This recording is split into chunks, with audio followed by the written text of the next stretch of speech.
अयोध्या में दीपोत्सव की तैयारी। 18 से 20 अक्टूबर तक आयोजित होने वाले दीपोत्सव के लिए अयोध्या को एक रिकॉर्ड तोड़ रोशनी समारोह की तैयारी है। 26.11 लाख दियों को जलाकर गिनीज वर्ल्ड रिकॉर्ड की कोशिश की जाएगी। भारत के सेंट्रल बैंक की सोने की रिजर्व $100 बिलियन पार। बढ़ती सोने की कीमतों के कारण भारत की स्वर्ण भंडार मूल्य $100 बिलियन को पार कर गई है।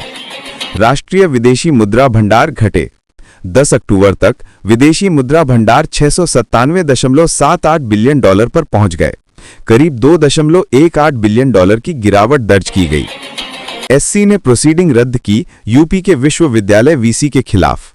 सर्वोच्च न्यायालय ने यूपी के अन्य धर्मांतरण कानून अंतर्गत कॉलेज के उपकुलपति और अन्य अधिकारियों को चल रही आपराधिक जांच को रद्द किया। प्रधानमंत्री बोले, अब नया भारत चुप नहीं बैठेगा। एनडीटीवी वर्ल्ड समिट में प्रधानमंत्री मोदी ने कहा कि अब भारत चुप नहीं रहेगा और आतंकवाद पर सख्त कार्रवाई करेगा। उद्योगों में कार्बन उत्सर्जन का जोखिम।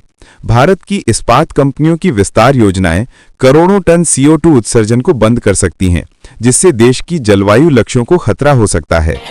मिस्र का बयान, फिलिस्तीन समाधान जरूरी। भारत यूरोप कनेक्टिविटी कॉरिडोर की प्रगति के लिए मिस्र ने कहा कि फिलिस्तीन समस्या का समाधान होना अनिवार्य है। ट्रंप का दावा, भारत जल्द बंद करेगा रूस से तेल खरीदना। डोनाल्ड ट्रंप ने कहा कि मोदी ने उन्हें आश्वासन दिया है कि भारत रूस से तेल बंद कर देगा, लेकिन भारत ने इस दावे को नकारा है। कोका कोला की भारतीय बॉटलिंग यूनिट का IPO विचाराधीन। कोका कोला अपनी भारतीय बॉटलिंग इकाई को सार्वजनिक करने पर विचार कर रही है, जिससे लगभग $1 बिलियन का निवेश आ सकता है। Bharat UK free trade deal और वैश्विक मंच। एनडीटीवी वर्ल्ड समिट में यूके के प्रधानमंत्री ऋषि सुनक ने कहा कि भारत यूके मुक्त व्यापार समझौता एक सकारात्मक संकेत है। उद्योगों ने अमेरिकी टैरिफ का सामना कैसे किया।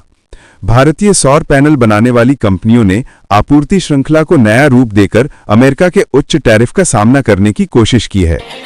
इजराइल हमास संघर्ष में नया मोड़। इजरायली सेना का कहना है कि हमास ने एक बंदी की लाश रेड क्रॉस को सौंप दी है और संघर्ष के बीच अन्य घटनाएं जारी हैं।